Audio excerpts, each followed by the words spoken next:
बिस्मिल्लाहिर्रहमानिर्रहीम, अस्सलामुअलैकुम। नया दिन रमज़ान स्पेशल में आपको खुशामदीद कहेंगे। मैं हूँ आपकी मेज़बान महक असलम और मैं हूँ आपके साथ मोहम्मद शुएब। नाजरीन, रोज़ाना जब हम शो का आगाज़ करते हैं हम ज़रूर बात करते हैं कि कहीं पर ज़ख़ीरा अंदोज़ी हो रही होती है, कहीं पर हराम खोरी हो रही होती है, और जो गलतियाँ कोताहियाँ हो रही हैं उसकी बात तो करते हैं, साथ साथ बेनकाब करने की बात हम करते हैं कि जो हराम खोरी कर रहा है उसको बेनकाब करना है। ऐसे में जब ये लफ्ज़ हम रोज़ाना सुनते हैं ज़ख़ीरा अंदोज़, या हम सुनते हैं ज़ख़ीरा अंदोज़ी, एक क्लीशे टर्म है ज़ख़ीरा अंदोज़ी, लेकिन असल लफ्ज़ क्या है? रोकना। जब भी हम कोई चीज़ रोकते हैं तो हम क्या करते हैं? अल्लाह के हुक्म की ख़िलाफ़ वर्जी करते हैं। इसको ज़रा यूँ समझने की कोशिश भी करते हैं। सूद क्या है? पैसे को रोकना। पैसा रोक लिया जाता है और उस पर सूद मिलता है। ये जो पैसे को रोक लेते हैं हम, कोई भी चीज़ रोक लेते हैं हम, ये गलत करते हैं। जब हम ये काम करेंगे तो अल्लाह क्या करेगा? अल्लाह अपनी रहमत रोक लेगा, अल्लाह अपना फ़ज़ल रोक लेगा। आज हम रोकेंगे, कल अल्लाह रोक लेगा। अल्लाह ताला फिर आपके माल से बरकतें उठा लेगा, और जब बरकत उठ जाती है ना, फिर दुनिया में आप जो मर्ज़ी कर लें, जितना मर्ज़ी पैसा लगा लें, वो बरकतें वापस नहीं आती। अल्लाह की राह में ख़र्च करेंगे, इस हाथ से देंगे, फिर अल्लाह एक दिया हुआ उसको 700 गुना करके आपको वापस करेगा। फ़र्ज़ कर लें कि आपका बच्चा बीमार है और उसको वैक्सीन लगनी है, डॉक्टर के पास वैक्सीन मौजूद भी है, लेकिन वो उस वैक्सीन को रोक लेता है किसी ख़ास के लिए, या फिर ये सोच लेता है कि मैं महंगी करके इसको बेचूंगा, तो आप पे कैसे गुजरेगी? ये बिल्कुल ऐसा ही है जब हम देखते हैं कि गंदम, चावल, चीनी की ज़ख़ीरा अंदोज़ी यानी उसको रोक लिया जाता है। और फिर रोकते क्यों हैं कि इसको हम महंगे दामों बेचेंगे। तो जब हम ये सोचते हैं कि हम इसको महंगे दामों बेचेंगे, तो आप ये सोचें कि आपकी इस सोच से एक नहीं, ना जाने कितने गरीबों के कितने बच्चे भूखे सोएंगे। यानी आपने रोका एक हाथ से किसी के रिज़्क़ को, तो सोचें अल्लाह ताला ने आपके घर से कितनी रहमतों को, कितनी बरकतों को, कितनी नेमतों को रोक लिया। और जब बात हो रही है कि कोई भूखा सोएगा, तो बात ये भी है कि अगर कोई यतीम भूखा सोए आपकी वजह से, यानी आपने उसका हक़ नहीं दिया, तो आपके लिए फिर हलाकत है। तो कुरान मजीद ने क्लियरली बता दिया। और जब हम कुरान मजीद की बात करते हैं, तर्जुमे के साथ पढ़ें, समझने की कोशिश करें, तो अल्लाह पर ईमान, अंबिया पर ईमान, नमाज के बाद जो सबसे ज़्यादा ज़िक्र है वो क्या है? खर्च करो, खर्च करो, खर्च करो, अल्लाह की राह में खर्च करो, खर्च करते चले जाओ, अपने माल से खर्च करो। खर्च करने पर बहुत ज़्यादा ज़ोर है, चाहे सूरह बकरा हो, चाहे सूरह मुतफ़्फ़िफ़ीन हो, खर्च करने पर ज़ोर दिया गया है। और ऐसा लगता है जैसे ये जो पैसा भी हम रख लेते हैं अपने पास, ये भी कहीं हराम तो नहीं है। हम जो चीज़ें अपने पास रोक लेते हैं, ये सब कहीं हराम तो नहीं, चूँकि अल्लाह ने हुक्म दिया है ख़र्च करना है, बार बार करना है। जब हम खर्च करते हैं तो अल्लाह हमें और देता है। अब्दुर्रहमान बिन औफ से मुतल्लिक़ अगर हम बात करें, तो जब वो मक्का से मदीना आए, कुछ नहीं था उनके पास, कारोबार किया, माल बनाया, और वो तमाम माल सदका किया। तकरीबन 3 बार ऐसा किया अपनी ज़िंदगी में, उन्होंने माल कमाया, माल बनाया, लेकिन सदका किया, पूरा का पूरा माल सदका कर दिया।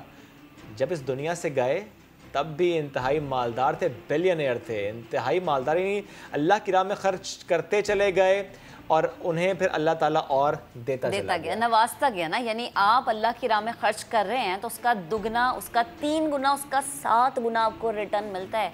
लेकिन जब आप रोक लेते हैं तो फिर आपकी रहमतें और बरकतें भी रोक ली जाती हैं। मैंने हमेशा बचपन से अब तक ये सुना है कि आपको पैसे की कमी है, या कोई अचानक से आपको लग रहा है कि अच्छा कोई मुसीबत आ रही है या कुछ भी है, अल्लाह से तिजारत कर लें। अल्लाह से तिजारत का तरीका क्या होता है? बड़ा आसान है। आप अल्लाह की राह में ख़र्च करना शुरू कर दें, खुद ब खुद आता रहेगा, और वो बढ़ के आता है। लेकिन हम सिर्फ इन चीज़ों को देखते हैं कि आटे को रोक लिया गरीबों तक पहुँचने से, चीनी को रोक लिया, चावल को रोक लिया, गंदम को रोक लिया, कपड़ा उसको रोक लिया। कपड़े से मुझे एक बड़ी अच्छी चीज़ याद आती है। वो तमाम ख़वातीन जो कि कैमरे के उस पार बैठी मुझे देख रही हैं, मेरी बहनें, मेरी माएँ, हम अपने घरों में अगर नज़र डालें ना, अपने घरों की अलमारियों में, तो ऐसे कई कपड़े हमें मिलते हैं जो हमने 1-1, 2-2 साल से पहने नहीं होते। हम सोचते हैं अच्छा हम फ़लाने दिन पहन लेंगे, इस दिन पहन लेंगे, उस दिन पहन लेंगे, लेकिन हम पहनते नहीं हैं। हम उसको सेव करते रहते हैं, उसको रोक लेते हैं। अगर हम इसी रुकावट को ख़त्म कर दें, ख़त्म कैसे करना है?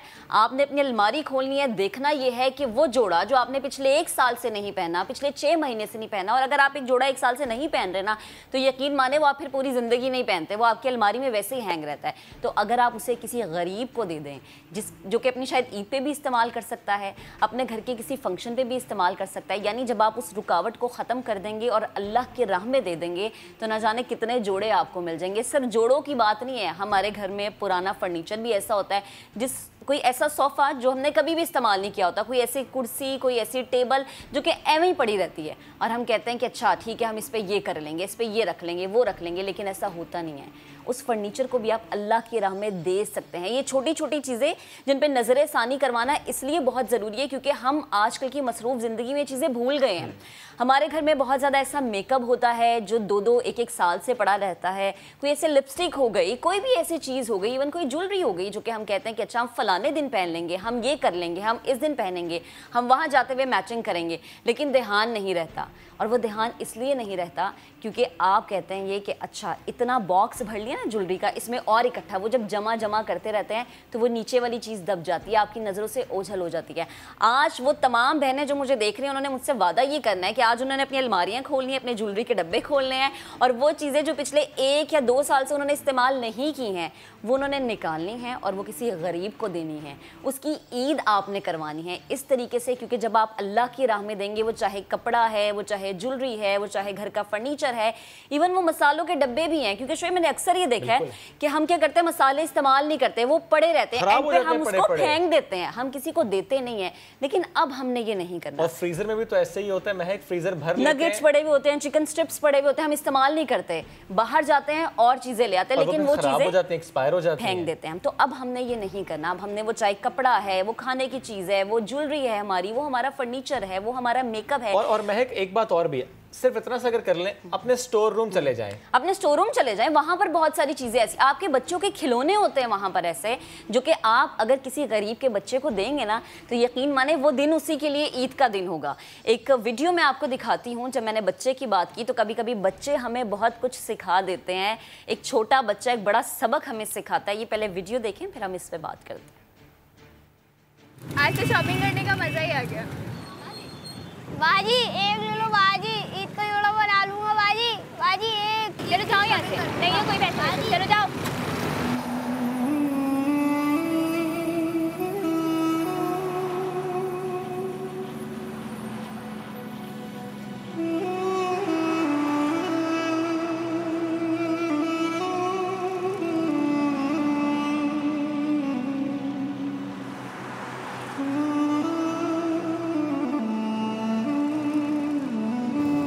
अगर आप इजाज़त दें तो मेरे पास 2 जोड़े हैं, उनमें से एक किसी को दे दूँ। बेटा इन कपड़ों की हमसे ज़्यादा किसी और को ज़रूरत है। चल जैसे तुम्हारी मर्जी। इधर आओ, इधर आओ। ये लो। शुक्रिया। कसम है उस जान की जिसके कब्जे में मेरी जान है। कोई शख्स उस वक्त तक कामिल मोमिन नहीं होता जब तक कि वो अपने भाई के लिए वही पसंद करे जो अपने लिए पसंद करता है। कितना खूबसूरत पैगाम इस बच्चे ने दे दिया। हदीस मुबारक है कि अगर तुम किसी का रिस्क रोकोगे तो अल्लाह तुम्हारा रिस्क रोकेगा। जब बात मैं कर रहा हूँ रिस्क की, ऐसे में चलिए सिर्फ चीनी की बात कर लेते हैं। ये चीनी जो हमने घर में स्टॉक करके रखी है 5 किलो, 10 किलो, 15 किलो, किसके लिए? कि इस्तेमाल करते चले जाएंगे, कहीं ख़त्म ना हो जाए, कहीं बाज़ार में महंगी ना हो जाए। असल में हम कर क्या रहे हैं? हम उसे रोक रहे हैं। ये जो चीनी हम घर में रोक रहे हैं और ज़ख़ीरा अंदोज़ जो अपने गोदाम में उस चीनी को रोक रहा है, तो अल्लाह हमारा भी और उसका भी रिस्क रोक लेगा, क्योंकि जो हम गलती करेंगे उसकी सज़ा हमें इस दुनिया में तो मिलेगी। और ऐसे में जब बात चीनी की हो रही है, चूँकि हम गलती कर रहे हैं, चीनी को हम स्टॉक कर रहे हैं, ज़ख़ीरा अंदोज़ गोदाम भर रहा है, इसीलिए जब गरीब जाता है सस्ती चीनी लेने के लिए तो उसे लंबी कतार में लगना पड़ता है, रश लग जाता है। अगर हम सस्ते बाज़ारों की बात कर लें तो वहाँ पर आजकल रश क्यों लगा हुआ है? सबको चाहिए सस्ती चीनी, वो 68 रुपये किलो चीनी सबको चाहिए, और उसका हुसूल इतना आसान नहीं है, क्योंकि उस सस्ते बाज़ार में बाकी सब कुछ तो महंगा है, चीनी सस्ती है, उसके हुसूल के लंबी कतार लगी है। शाहीन मशाल वहाँ पर गई और जो मामला उन्होंने देखा लाहौर में, वो तो हमें अपडेट करेंगे, लेकिन साथ साथ दीगर शहरों में क्या सूरत है वो भी हमें बताएंगी। जी बिल्कुल, सस्ती चीनी के नाम पर धक्के खाती आवाम की सूरत हाल अगर बताएं तो सिंहपुरा रमज़ान बाज़ार में मैं इस वक्त मौजूद हूँ, जहाँ 4 फुट का जो बाज़ार है वो अंदर से तो खचाखच भरा ही हुआ है, बाहर की कुछ मुख्तलिफ नहीं है। एक लंबी कतार है, रोज़े की हालत में धूप में खड़े हुए शहरी, बुजुर्ग हों या जवान हो, सब खड़े हैं चीनी के इंतज़ार में। और कई घंटों के इंतज़ार के बाद अगर चीनी मिलती भी है तो सिर्फ 1 किलो। और मुख्तलिफ मकामात पर हमने विजिट किया तो सूरत हाल इसी तरीके की नजर आई। चंद एक मकामात पर कुर्सियों के इंतजामात नज़र तो आए, लेकिन वहाँ पर भी एक बेहंगम हजूम दिखाई दिया। और वबा के दिनों में ये हजूम जो है वो कोरोना में इजाफे का सबब भी बन सकता है। कैमरामैन अजहर इकबाल अगर आपको दिखाए भी इस वक्त तो रमज़ान बाज़ार की अंदर जो लगे हुए हैं यहाँ पर सिचुएशन वो भी आप देख सकते हैं, और बाहर जो लंबी कतारें आपको नज़र आ रही हैं वो भी आप देख लें। शहरी एक किलो चीनी के हसूल के लिए यहाँ पर खड़े हैं, खवार हो रहे हैं। और अंदर जाने का रास्ता चूँकि बंद इस वजह से किया गया है क्योंकि अंदर से जो रमज़ान बाज़ार है वो खचाखच भर चुका है। ये तो हो गई लाहौर की सूरत हाल। अब चलते हैं मुल्तान की जानिब और देखते हैं कि वहाँ पर शहरी सस्ती चीनी के हसूल के लिए किन मुश्किलात का सामना कर रहे हैं। जी बिल्कुल, शहरियों को रिलीफ फराम करने के लिए मुल्तान में भी सस्ते 11 रमज़ान बाज़ार लगाए गए हैं, जहां पर 13 जो अशिया हैं उन पर 25% गवर्नमेंट जो है वो सब्सिडी दे रही है, जिनमें जो दालें हैं, बेसन है, प्याज है, आलू है और जो दीगर जो चीज़ें हैं जो रमज़ान में जो यहाँ पर ज़रूरत पड़ती है। यहाँ पर अगर बात की जाए तो क्वालिटी के हिसाब से और जो रेट के हिसाब से जो दीगर अशिया हैं उन पर जो शहरी हैं वो थोड़े से मुतमईन यहाँ पर दिखाई देते हैं, लेकिन चीनी के लिए यहाँ पर जो शहरी हैं उनको काफ़ी ज़्यादा तगोदो करनी पड़ती है। ख़ासतौर पर जो ख़वातीन हैं वो यहाँ पर आती हैं, लंबी लंबी लाइनों में लगना पड़ता है और अपनी बारी पे शनाख्ती कार्ड के ऊपर 2 किलो चीनी जो कि 65 रुपये फ़ी किलो यहाँ पर जो है वो दस्तयाब है, वो उनको लेनी पड़ती है। ये तो मुल्तान की हमने आपको सूरत हाल बताई है। अब हम चलते हैं फैसलाबाद और वहाँ पर अपने नुमाइंदे से जानते हैं कि वहाँ के रमज़ान बाज़ारों में कैसी सहूलियात हैं। जी बिल्कुल, फैसलाबाद के सस्ते रमज़ान बाज़ारों में भी महंगाई की ही हुक्मरानी है। सस्ते रमज़ान बाज़ारों में फ्रूट, सब्जियां और दीगर अशियाए खुर्दोनोश की जो चीज़ें हैं वो उसी नर्ख पे, उसी भाव पे बेची जा रही हैं जो आम मार्केट में लगाए जाते हैं। यहाँ पे सेब जो है वो 160 रुपये फ़ी किलो में बिक रहा है, जबकि आम मार्केट में सेब की कीमतें 100 से 200 रुपये किलो तक जाती हैं। केले की अगर बात की जाए तो आम मार्केट में केला 150 रुपये फ़ी दर्जन में शहरियों का दस्तयाब है, ताहम यहाँ पे उसके रेट्स 155 रुपये फ़ी दर्जन लगाए जा रहे हैं। सब्जियों में आलू जो सबसे ज़्यादा ख़रीदा जा रहा है उसके दाम भी जो आम मार्केट है उससे ज़्यादा है। आम मार्केट में आलू 40 रुपये, जबकि यहाँ पे 43 रुपये फ़ी किलो में आलू फ़रोख्त हो रहा है। सस्ते रमज़ान बाज़ारों की वाहिद चीज़ जो सस्ती है वो चीनी है, ताहम उसके लिए लंबी लंबी लाइनें हैं, किलोमीटर की लाइनों में शहरी लगे हुए हैं और उसके बाद शहरी जो है उनको 1 किलो चीनी दस्तयाब होती है। शहरी परेशान हैं। डिप्टी कमिश्नर ने भी यहाँ पर दौरा किया तो उनकी जानिब से शिकायतें भी लगाई गई कि एक तो चीज़ें महंगी मिल रही हैं, इसके साथ साथ चीनी जो है उसकी भी मकदार कम है, जिस पर डिप्टी कमिश्नर की जानिब से ये कहा गया कि चीनी जो है वो शहरियों को 2 किलो जो है वो दी जाएगी। तो हम शहरी ये कह रहे हैं कि अगर शहर में सस्ते रमज़ान बाज़ार लगाए गए हैं तो यहाँ पे चीज़ें भी सस्ती दी जाएं ताकि शहरी जो हैं उनको रमज़ान में रिलीफ मिल सके और वो भी सुख का सांस ले सके। ये तो हमारे नुमाइंदगान ने पंजाब के मुख्तलिफ शहरों से हमें अपडेट किया, उन सब लोगों का शुक्रिया। आगे बढ़ते हैं। जब हम बात करते हैं कि हुसूल बहुत ज़्यादा मुश्किल है, आसान नहीं है, तो बेचारे जो अवाम होते हैं ना वो महंगाई को थोड़ा सा समझते हुए ना लाइनों में लग जाते हैं। फिर जब वो लाइनों में लगते हैं, गुस्सा होता है उन्हें, रोज़ा लग भी रहा होता है, गर्मी भी शदीद है, ऐसे में जब उन्हें गुस्सा आता है तो वो क्या कहते हैं, क्या राय रखते हैं, आपको हम वो भी दिखाते हैं। चीज़ मिल रही है, 3 चीज़ें शॉर्ट है, इधर ढंडोरा पीट रहे हैं, रिलीफ है, कौन सा रिलीफ है? 1 किलो चीनी शाम को रोज़ा खोलो तो वो लग जाती है, फिर कहते हैं बार-बार रोज़ा आते हो, क्यों ना है रोज़ा। लेकिन गरीब आदमी को 15 रुपए के लिए लाइन में लगना पड़ रहा है, तो ये तो फकीर से भी बदतर हैं ये लोग। सिर्फ हुकूमत चीनी की सब्सिडी मिली है आवाम को, और कोई सब्सिडी नहीं मिली है। जो भी सब्जी है, मुर्गा गोश्त है, उसका रेट बाहरी जैसा ही है। जी लोग ख्वार हो रहे हैं, लंबी कतारें लग रही है, हम जाएं तो जाएं कहाँ? और तो भिखारी थोड़ी हैं हम, शनाख्ती कार्ड वगैरह चेक करते हैं, एक पैसे तो चीज़ भी नहीं मिलती हमें। ये जो हमें कतारें लगा रहे हैं, हम कोई भिखारी सर? ना तो हम भिखारी हैं और ना तो हम चोर हैं। सस्ते राशन का जो ख्वाब था हमारा, वो हमारा ख्वाब ही रह गया। तो खुद ख्वार हो रहे हैं तो आवाम को भी ख्वाब कर रहे हैं। 1.5 घंटा 2 घंटे हो गए यहाँ पर खड़े हैं और अभी तक खड़े हैं ऐसे। ये मुश्किलात ही है, ये क्या है? ये ख्वारी नहीं है। 2 घंटे यहाँ लाइन में खड़े होंगे, दिहाड़ी तारी वाली टूट जाए, कहाँ जाए? अल्लाह रहम फरमाए भाईजान। 1.5 साल उनके पास कोई एक्सपीरियंस नहीं है इसको चलाने का। आपने कीमतें बढ़ा दी हैं लेकिन आपने आम आदमी की तनख्वाह नहीं बढ़ाई। यार इतने हम पाकिस्तान में आज़ाद हैं, कोई नहीं आज़ाद।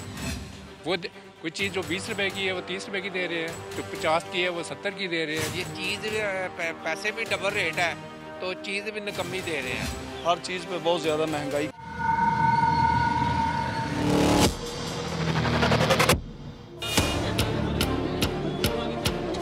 ये कपड़ा आज 1000 रुपये और कल 2000 रुपये तक पहुंच जाएगा।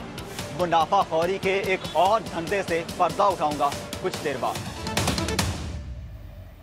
तो किस तरह से फैसलाबाद, जिसे हम सनती शहर कहते हैं, वहाँ कपड़े पर ज़ख़ीरा अंदोज़ी या मुनाफाखोरी होती है और कौन कौन मुनाफाखोर वहाँ बैठे, सब पर बात करेंगे, लेकिन एक ब्रेक के बाद हमारे साथ रहिए।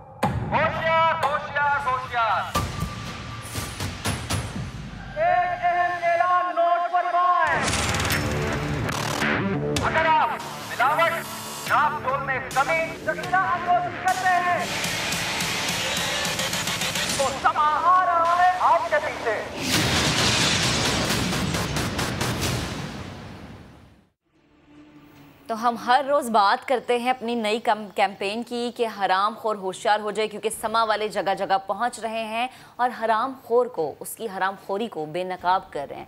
और यकीनन हम यही चाहते हैं कि इस रमज़ानुल मुबारक के बाद भी हम इस चीज़ को जारी रखें ताकि लोगों की आंखें खुली रहें और जो लोग नाजायज़ मुनाफा कमा रहे हैं उनके अंदर खौफ पैदा हो जाए। कैमरे का तो खौफ पैदा होता ही है, अल्लाह का खौफ भी पैदा, अल्लाह करे ना ज़रूरत पड़े महक हमें रमज़ान के बाद करने इसी में सुधर जाए, इसी में हम सब सुधर जाएं, अपनी अपनी गलतियों से सीख लें। फैसलाबाद की बात कर लेते हैं आज इस सेगमेंट में, जहां कपड़े के ताजर ने नाजायज़ मुनाफा बहुत कमाया, दुकान बड़ी भी बहुत की, लालच ख़त्म ना हुई, फिर एक दिन ऐसी सज़ा मिली कि आज तक वो शख्स खुदा से तौबा कर रहा है। क्या है उसकी कहानी, देखिए।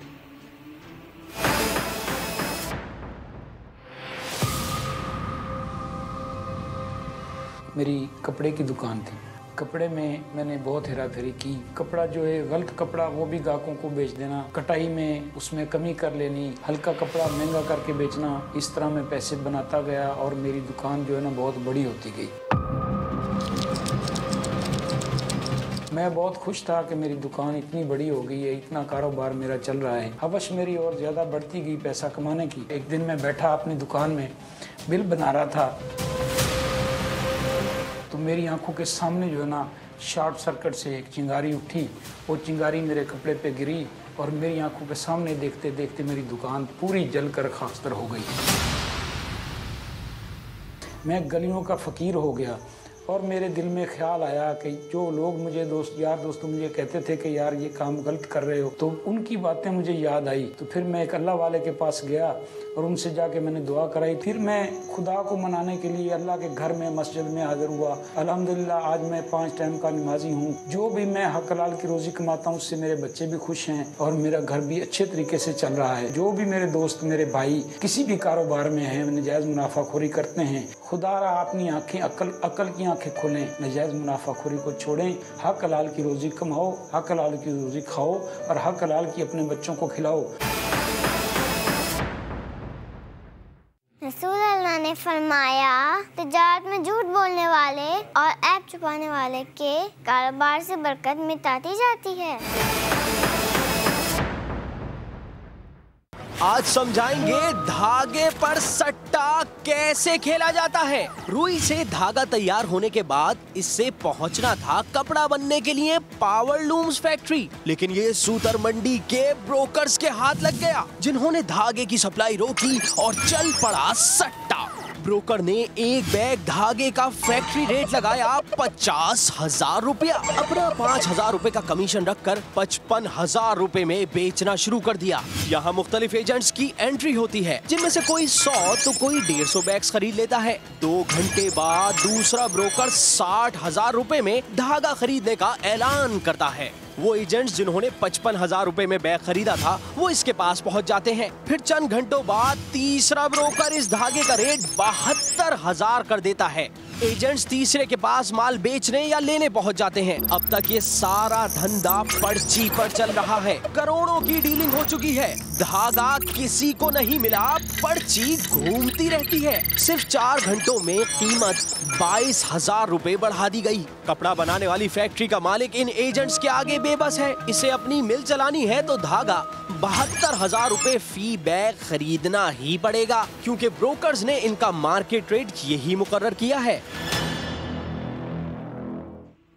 फैसलाबाद की सूतर मंडी बेनामी पैसों का कारोबार करने वालों के लिए किसी जन्नत से कम नहीं। अरबों रुपए का ना कोई रिकॉर्ड ना कोई सबूत। अब्दुल्ला अहद की रिपोर्ट देखिए। छोटी छोटी दुकानें और भट्टों को देखकर तो नहीं लगता कि इन तंग गलियों में सिर्फ एक सादा पर्ची पर अरबों रुपए का कारोबार होता होगा। फैसलाबाद के घंटा घर से मुत्तसिल ये है पाकिस्तान की सबसे बड़ी यॉर्क मार्केट, जहां खूब काला धन चलता है। स्पिनिंग फैक्ट्रियों से निकलने वाले धागे पर पावर लूम तक पहुंचने से पहले ही करोड़ों रुपए का सट्टा खेला जाता है। ब्रोकर और एजेंट्स इस मकरू खेल के खिलाड़ी हैं। पर्ची व्हाट्सएप सिस्टम चलता है ना, ये भी सिस्टम चलता ये भी सट्टेबाजी में आके इसका रेट डबल हो जाता है। बैग ना भी हो तो पर्ची पे बैग, पर्ची के ऊपर लिखे होते जो वो बिकते रहते हैं। पर्ची एक ही है, वो 10 घरों में घूम गई है। आज आके वो जब पर्ची आती है, जब एंड यूज़र पे जिसने इस्तेमाल करना है इस धागे को, तब तकरीबन इसकी जो रकम है वो डबल हुई होती है। जखीरा अंदोजी करके पहले धागे की मसनूई किल्लत पैदा की जाती है, फिर ब्रोकर और एजेंट्स आपस में पर्ची पर खरीदो फरोख्त करके इसकी कीमत बढ़ाते हैं। पावर लूम्स मालिकान इन सट्टेबाजों के हाथों मजबूर हैं। चंद एक जो प्लेयर्स होते हैं जो सट्टाबाज हैं, वो मार्केट के अंदर आके सारे के सारे माल की जो है उस पर्चियाँ बना के एक दूसरे को फरोख्त करके, एक अगर बैग की कीमत 22,000 रुपये तो उसकी 2 दिन के अंदर वो बैग की कीमत को 30,000 रुपये तक पहुँचा देते हैं। तो अभी तक वो लूम के ओनर के पास पहुँचने से पहले वो माल जो है 26,000 रुपये से 30-32,000 रुपये पर बैग पहुँच जाता है। दुनिया भर में कपड़े पहुंचाने वाली टेक्सटाइल इंडस्ट्री का दारोमदार इसी यॉर्क मार्केट पर है, जहां धागे से ज्यादा पर्ची बिकती है। इस यॉर्क मार्केट में पैसा रातों रात दुगना हो जाता है, और बड़ी बात ये कि इस माल का कोई रिकॉर्ड भी कहीं मौजूद नहीं होता। कैमरामैन रिजवान साबरी के साथ अब्दुल्ला अहद, समा, फैसलाबाद। अंकल, आपको पता है नबी करीम सल्लल्लाहु अलैहि वसल्लम ने फरमाया, हराम खाने वाले की नमाज और इबादत कबूल नहीं होती। तो मुझे लगता है कि बच्चों की बात से यकीनन समझ आ गई होगी कि हम बार बार रोज़ाना क्यों ये बात करते हैं। आगे बढ़ते हैं, लाहौर का रुख करते हैं, जहां एक ऐसा अस्पताल मौजूद है जो 16 साल से तामीर हो रहा है मगर अभी तक मुकम्मल नहीं हो सका। फातिमा जिन्ना इंस्टीट्यूट ऑफ डेंटल साइंसेज के मंसूबे का आगाज़ चौधरी परवेज़ इलाही ने बतौर वज़ीर आला किया, मगर इसके बाद ये एक अहम प्रोजेक्ट सियासी कशमकश की नज़र हो गया। दानियल उमर रिपोर्ट कर रहे हैं। कोई 1-2 बरस नहीं बल्कि 16 साल का किस्सा है। दांतों के इस अस्पताल की तामीर का आगाज 2005 में हुआ। चंद बरस में मुकम्मल होने की नवीद सुनाई गई, मगर इसके बाद ना काफ लीग की हुकूमत रही, ना मंसूबा आगे बढ़ा।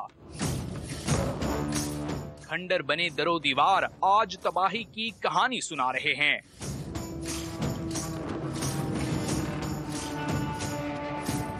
सौ किनाल अराजी पर अस्पताल, टीचिंग कॉलेज, रिसर्च सेंटर और हॉस्टल्स की तामीर मुकम्मल हो गई। लाहौर के किसी सरकारी अस्पताल में डेंटल इमरजेंसी मौजूद न होने की वजह से ये अस्पताल तामीर किया गया। जुबली टाउन में बनने वाले इस अस्पताल का मकसद जनूबी लाहौर की नई सोसाइटियों के मकीनों को फायदा पहुंचाना था, मगर इलाके के लोग अभी तक सरकारी इलाज की सहूलत से महरूम हैं। यहाँ की कम्युनिटी को अगर जरूरत है हॉस्पिटल की, तो यहाँ से उन्हें फर्स्ट हॉस्पिटल जो गवर्नमेंट का मिलना है वो जिन्ना हॉस्पिटल है, और वो यहाँ से तकरीबन 20 किलोमीटर दूर है। सूबाई वजीर सेहत यास्मीन राशिद के मुताबिक अस्पताल का नया PC1 मंजूर हो गया है, जल्द काम मुकम्मल हो जाएगा।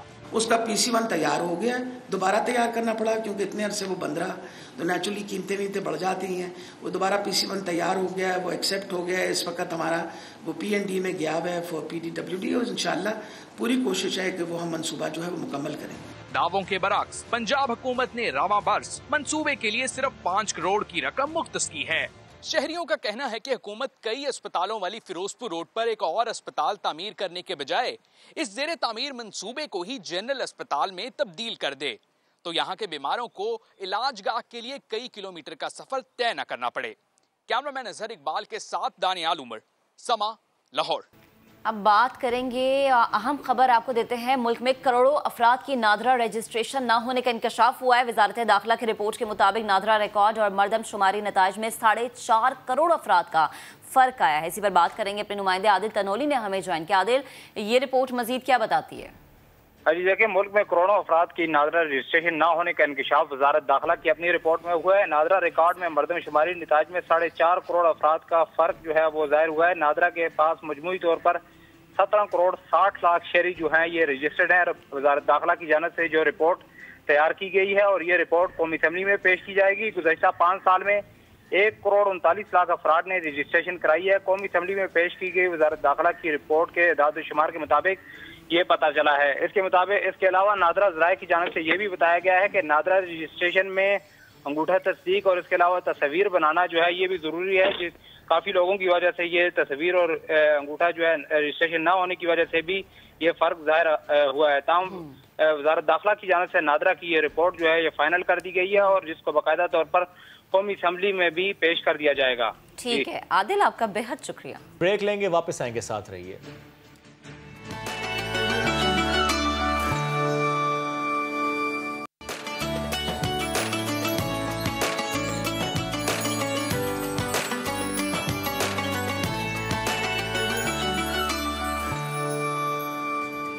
वेलकम बैक जनाब। कराची में एक ऐसा मोहल्ला मौजूद है जहां बड़े बड़े कवाल रहते हैं और आज तक रह रहे हैं। नुमाइंदे खुसूसी रेहान अहमद हमें ले जा रहे हैं उसी मोहल्ले में और फ़न कवाली की एक खूबसूरत हमें झलक भी दिखाएंगे और ऐसे कवालों से हमारी मुलाकात करवाएंगे जो जब परफॉर्म करते हैं तो महफिल लूट लेते हैं। क्या बात है। ये है कराची की मशहूर शू मार्केट। ये जगह गार्डन के इलाके में वाक़ है। कराची के बेशतर कव्वाल इसी इलाके में रहते हैं, जिनमें फरीद अयाज और अबू मोहम्मद जैसे बड़े नाम भी शामिल हैं। इस मोहल्ले की 5 गलियां ऐसी हैं जिनमें कव्वाल रहते हैं, इसलिए इसे कव्वालों वाला मोहल्ला भी कहा जाता है। इस मोहल्ले की कुछ इमारतें तो कव्वालों की ही मिल्कियत हैं, मगर इसका ये मतलब हरगिज़ नहीं कि इस मोहल्ले के सभी कव्वाल पैसे वाले हैं।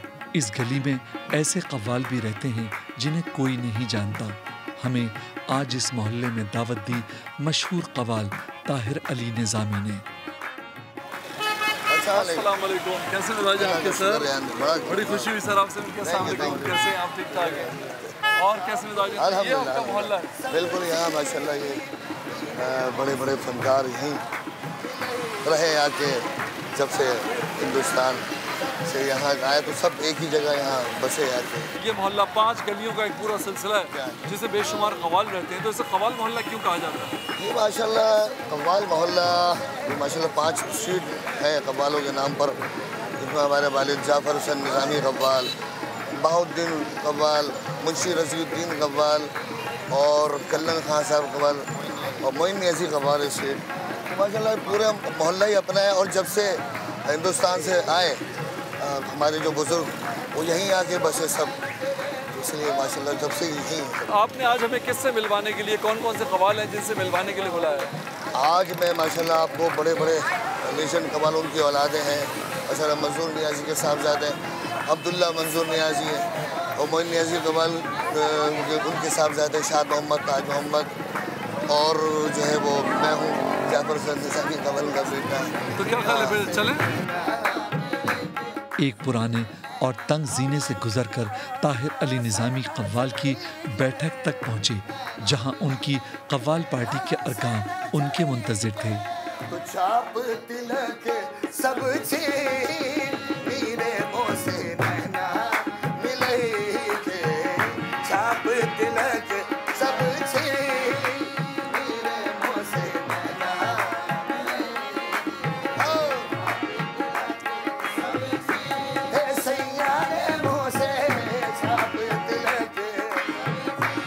हमारा ताल्लुक़ दरगाह हज़रत निज़ामुद्दीन औलिया हज़रत अमीर खुसरो से तकरीबन 750 बरस पुराना ताल्लुक़ हमारा, जब से हमारे खिदमात जो है वो चली आ रही हैं। और हमारे वालिद के नाम पर हुकूमत पाकिस्तान ने हमारे वालिद के नाम पर स्ट्रीट जाफर हुसैन निज़ामी स्ट्रीट भी वो हमारे वालिद के नाम से मंसूब की, क्योंकि उनकी खिदमात बहुत ज़्यादा है। अब हम लोग इस काम को जो सरअंजाम दे रहे हैं।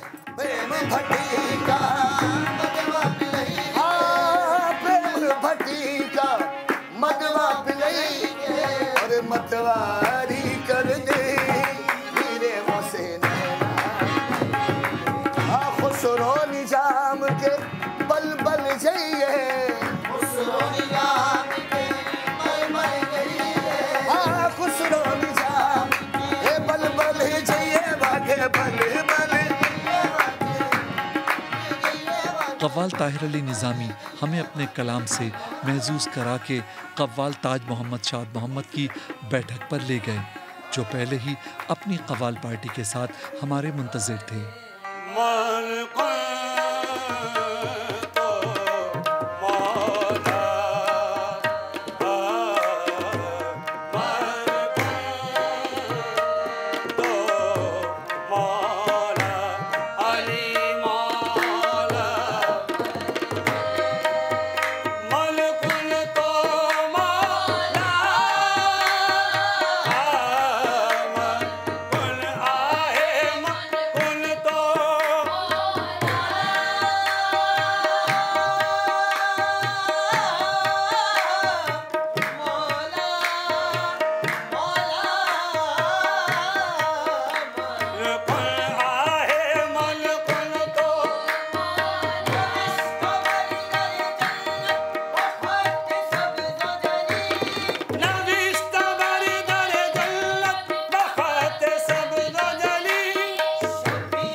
साल के अरसे में कव्वाली को इतना उरूज मिला है, आज यूनिवर्सिटियों में, कॉलेजों में, स्कूलों में और खानकाहों में और रोडों में, कल्बों में, हालों में, स्टेडियमों में पाकिस्तान से बाहर इतनी कव्वाली क्यों सुनी जाती है? पाकिस्तान से बाहर जो अहमियत है, पाकिस्तानी कव्वालों की अहमियत है।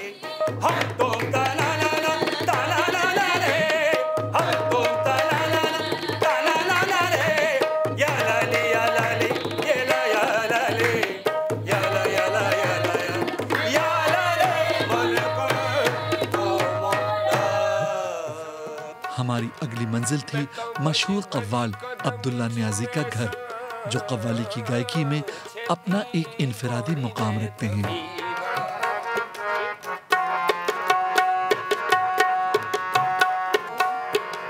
मैं तो भज भज कदम चुमे सा छेती बॉडी दे तबीबा, छेती बॉडी दे तबीबा, नहीं तो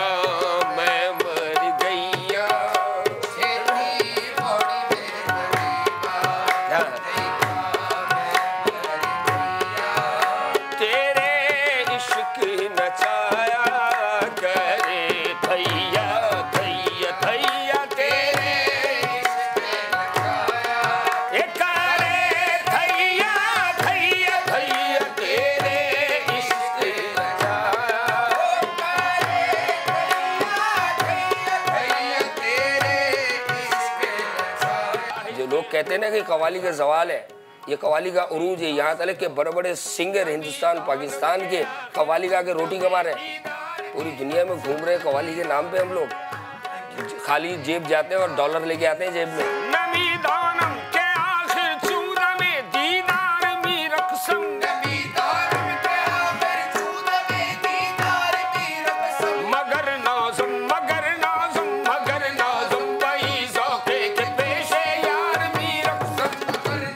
कव्वालों वाला ये कदीम मोहल्ला अपने अंदर फ़न कव्वाली से ताल्लुक़ रखने वाले अनमोल नगीने छुपाए हुए है।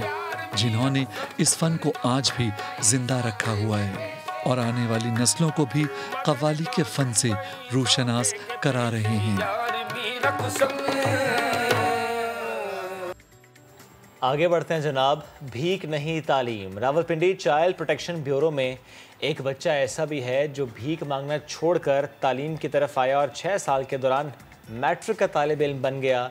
ज़िंदगी में अपने रोशन मुस्तकबिल की तलाश में है वो बच्चा। सदाकत अली मिलवाएंगे उससे हमें। स्कूल जाने की तैयारी करता ये असदुल्ला है जो कई साल पहले रावलपिंडी के चाइल्ड प्रोटेक्शन ब्यूरो का मुकीम बना था। बेसहारा बच्चों के इस सरकारी बहाली मरकज में दिल लगाकर तालीम हासिल करता असदुल्ला यहाँ कब पहुँचा, खुद इसकी जुबानी जाने। मैं यहाँ 6 साल से हूँ। मैं जब छोटा सा था तो मेरे अम्मी अबू से मुझे कोई ड्रॉप करके ले आया था और उन्होंने मुझे भीख मांगने पे लगा दिया था। तो मुझे भीख मांगने से बहुत ज़्यादा नफ़रत थी। अब मैं मैट्रिक का स्टूडेंट हूँ तो मैं पढ़ लिख के एक अच्छा इंसान और बड़ा आदमी बनना चाहता हूँ। असदुल्ला का दिल यहाँ ऐसा लगा कि फिर कभी घर वालों का न सोचा। इस होनहार तालिब इल्म का दिल इश्क़े रसूल से सरशार भी है। मेरी उल्फत मदीने से यूं ही नहीं, मेरे आका का रोज़ा मदीने में है। चाइल्ड प्रोटेक्शन ब्यूरो हुकाम ने पीर बधाई से असदुल्ला को तहवील में लिया। ज़हनी जांच में पढ़ने का शौक पाया तो इसको आगे बढ़ाया, लेकिन कानून के मुताबिक असदुल्ला अब इनके पास चंद ही रोज़ का मेहमान है। 18 की एज ऑब्टेन नहीं करता चाइल्ड प्रोटेक्शन ब्यूरो की तहवील में लीगली रह सकता है।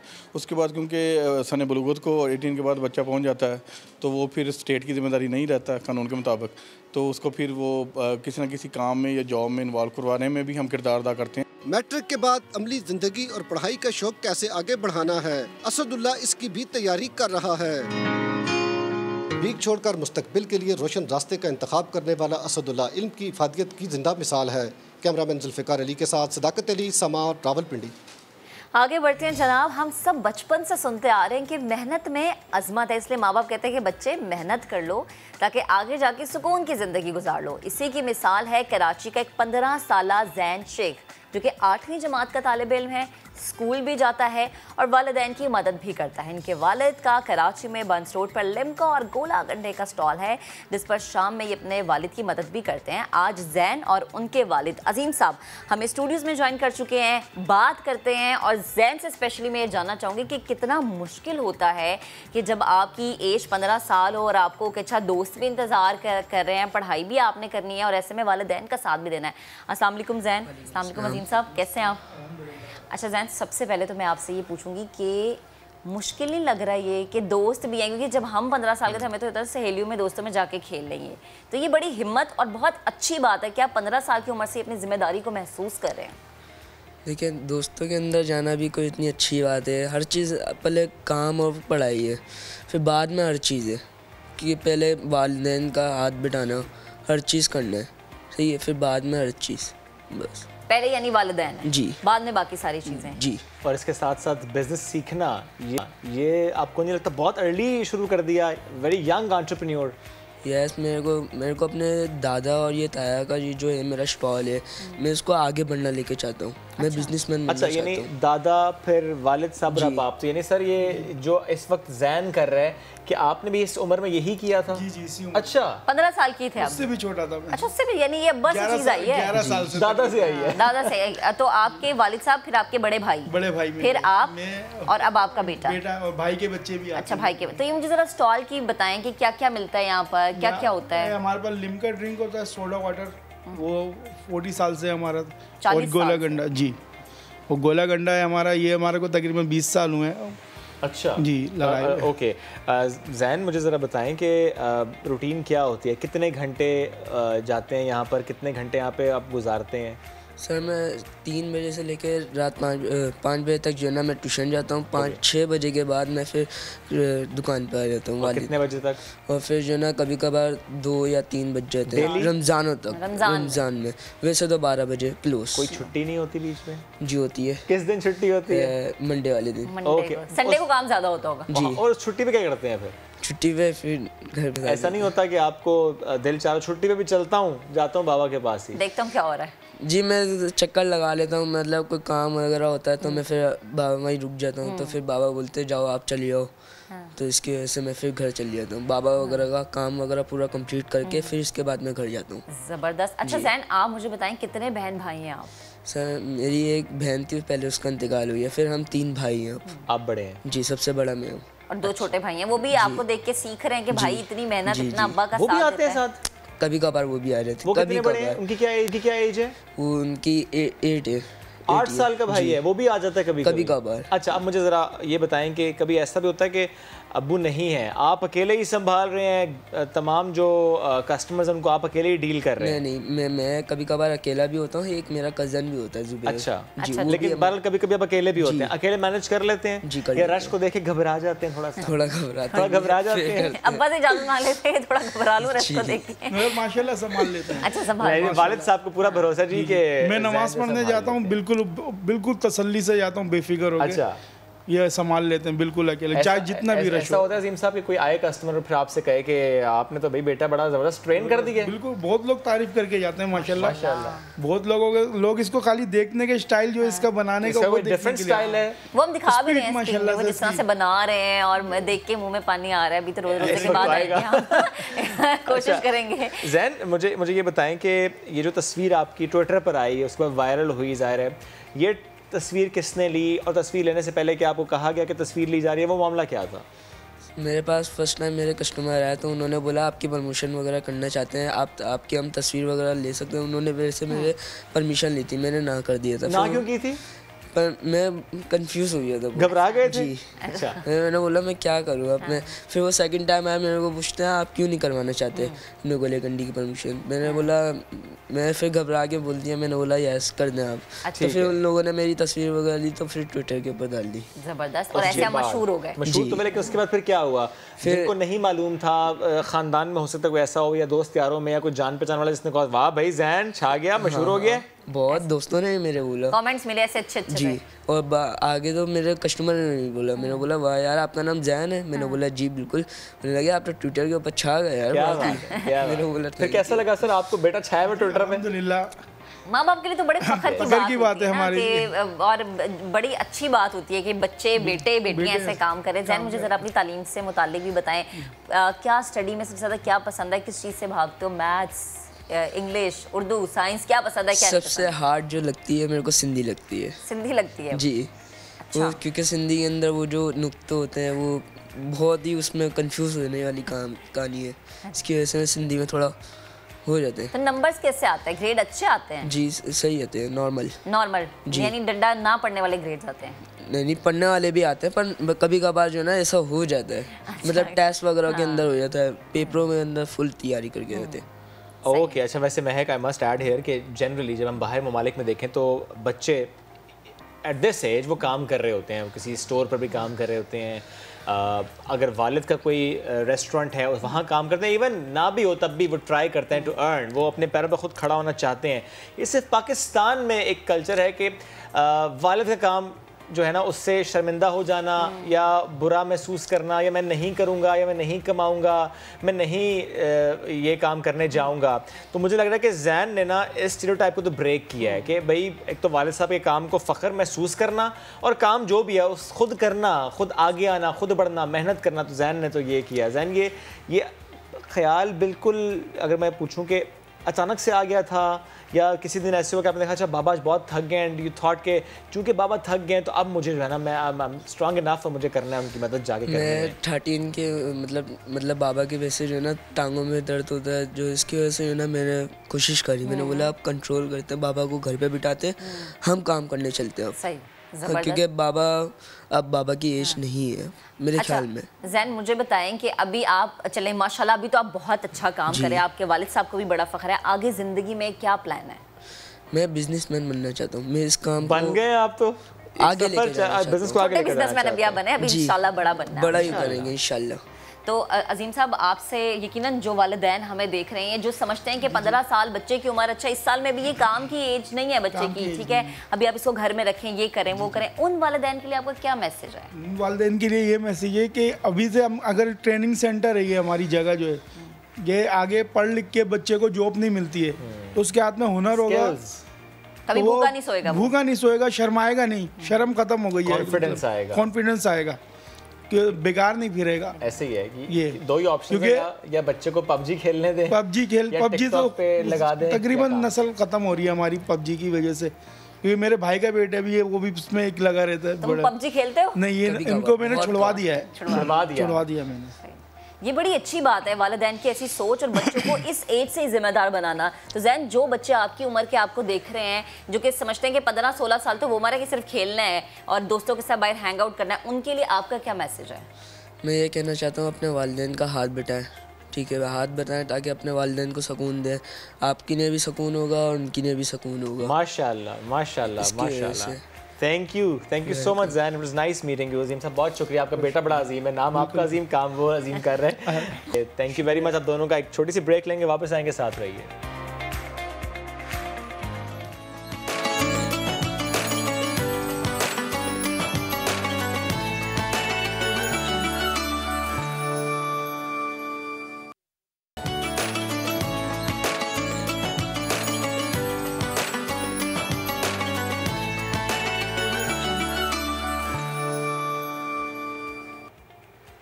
Welcome back. और ब्रेक पर जाने से पहले जो कहानी हमने आपको सुनाई वो बड़ी इंस्पिरेशनल कहानी थी, और ऐसी बहुत सी कहानियाँ हम कोशिश करते हैं कि ढूंढ कर लाएँ, क्योंकि ज़ाहिर है ऐसी कहानियाँ जब सामने आती हैं तो हमारी इंस्पिरेशन बढ़ती है। एनीवेज, इस वक्त जहांगीर खान तरीन साहब मीडिया से बात करें बराह रास्त, आपको वहीं लिए चलते हैं।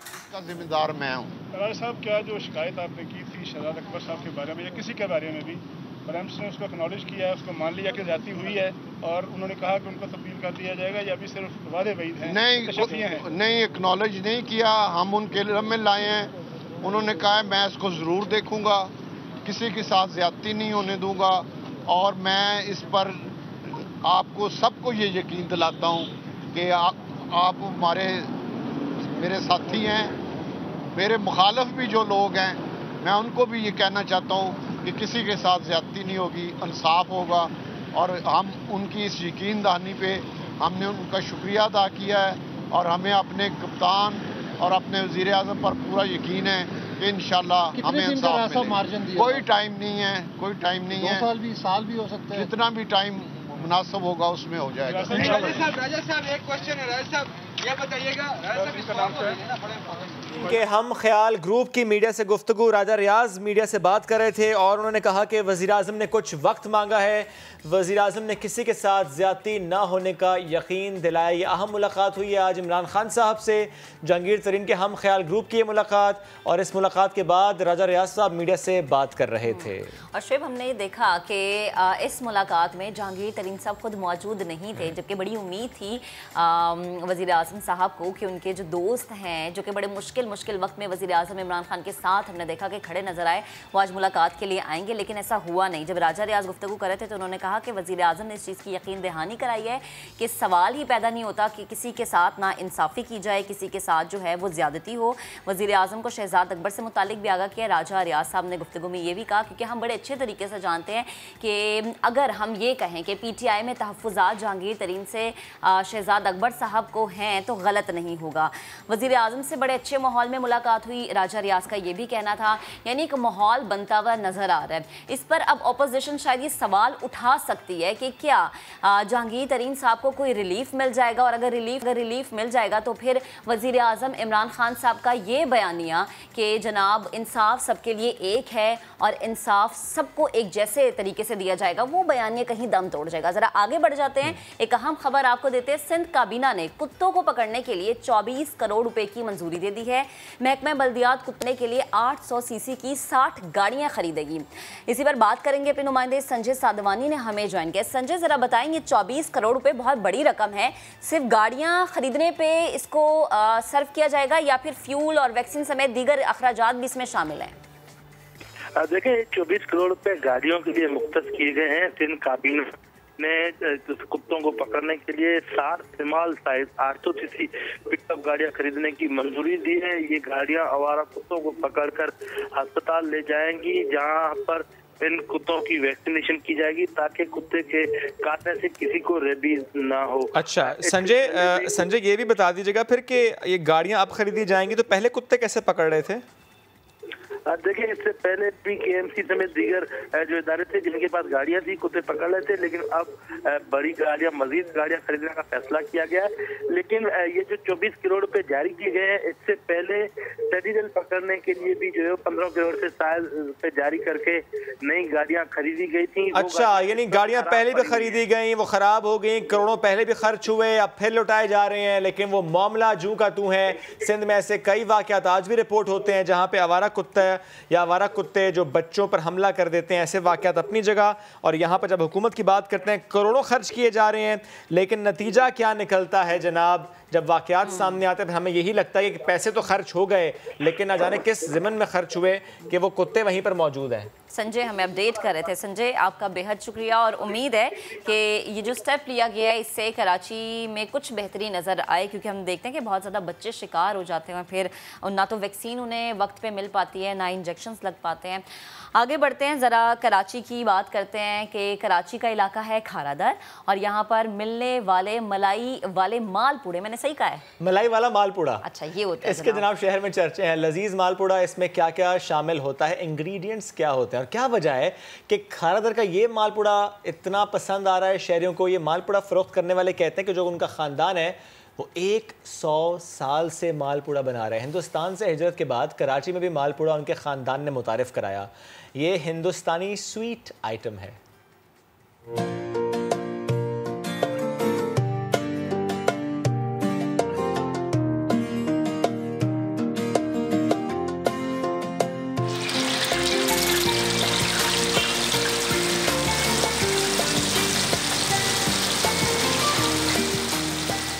मालपूड़ा है ये बेसिकली इंडिया से ताल्लुक़ है हमारा, और इसको 100 साल हो गए हैं।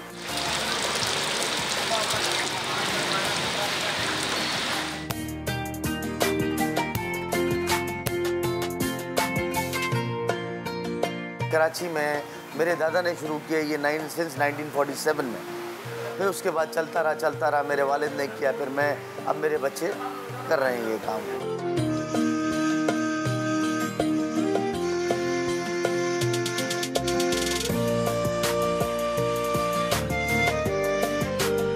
पाकिस्तान में लॉन्च करने वाले हमें, इंडिया में भी लॉन्च करने वाले हम ही थे, मेरे परदादा ही थे, इससे पहले कोई बनाता नहीं था।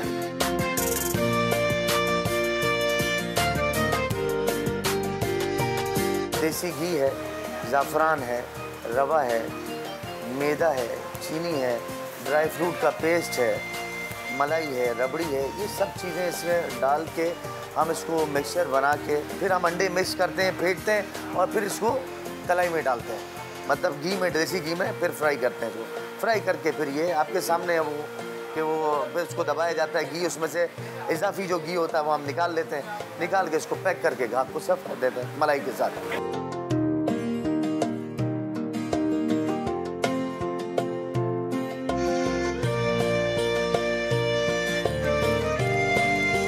कराची में लोग डिफेंस से आते हैं, अजीज़ाबाद से आते हैं, पूरे कराची से, मलीर से भी लोग आते हैं।